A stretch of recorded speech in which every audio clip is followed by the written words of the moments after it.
everybody, welcome back to my YouTube content, reviewing this book, The Wonderful Wizard of Oz by L. Frank Baum. In this video, we will review the chapter 5 to chapter 8. According to the last time when we reviewed chapter 1 to 4, we got quite a lot of problems when we tried to understand the meaning of the sentence, right? But guess what? We would find a lot of problems more than the last week.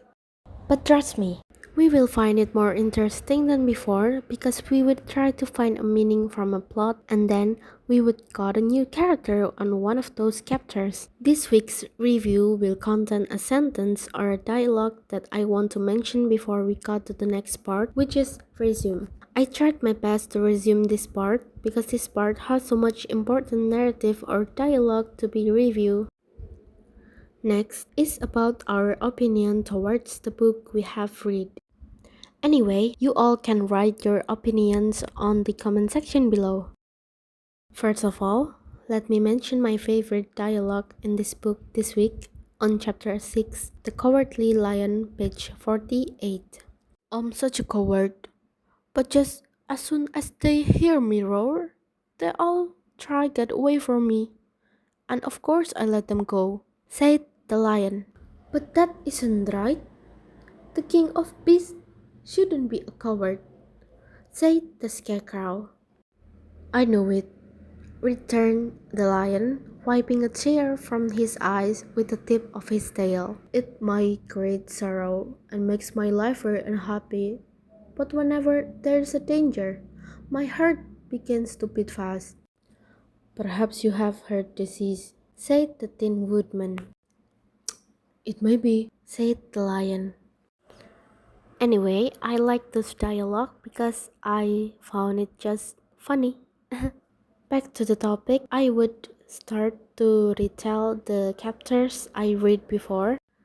After woke up in the forest, Dorothy, Toto, and the scarecrow set off in search of water and stumbled upon a tin man, rigid and motionless, holding an axe beside a half-chopped tree.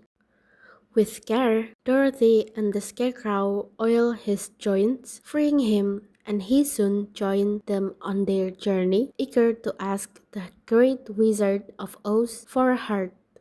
As they continue along the yellow brick road, still hidden beneath fallen branches and leaves, a scary roar interrupts their path. A great lion appears, threatening the Tin Woodman and the scarecrow.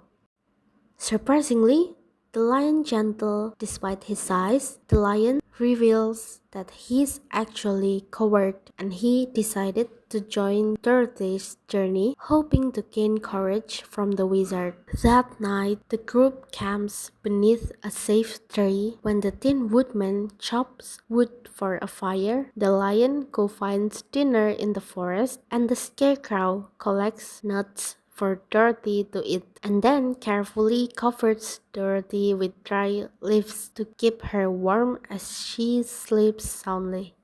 Refreshed at day's light, the journey resumed, but suddenly the river ahead demands a raft. Then the Tin Woodman made them one.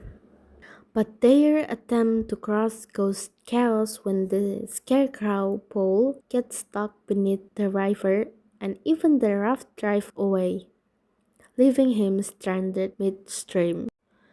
The cowardly lion bravely swims to pull the raft ashore, and a kind stork later rescues the scarecrow and reunites back to his friends. Renewing their journey, the travelers soon find themselves amid a dazzling field of scarlet poppies.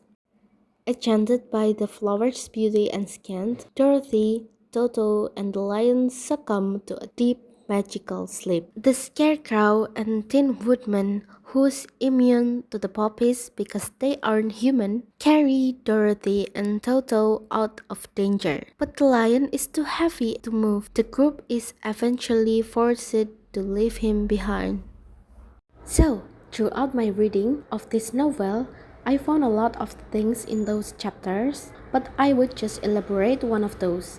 At first, they are want to ask the great wizard Oz something they didn't have, like brains for scarecrows, heart for tin woodman, and courage for lion. But actually, without their knowing, they already had the things they want to have. Like to mention, in chapter 7, page 54 to 55, when they need to cross a ditch. They need the lion to help to carry them in his back when he jump across the ditch. At first, the lion is not having courage to bring his comrade to cross the ditch, but in the end, he gained nerve to cross it.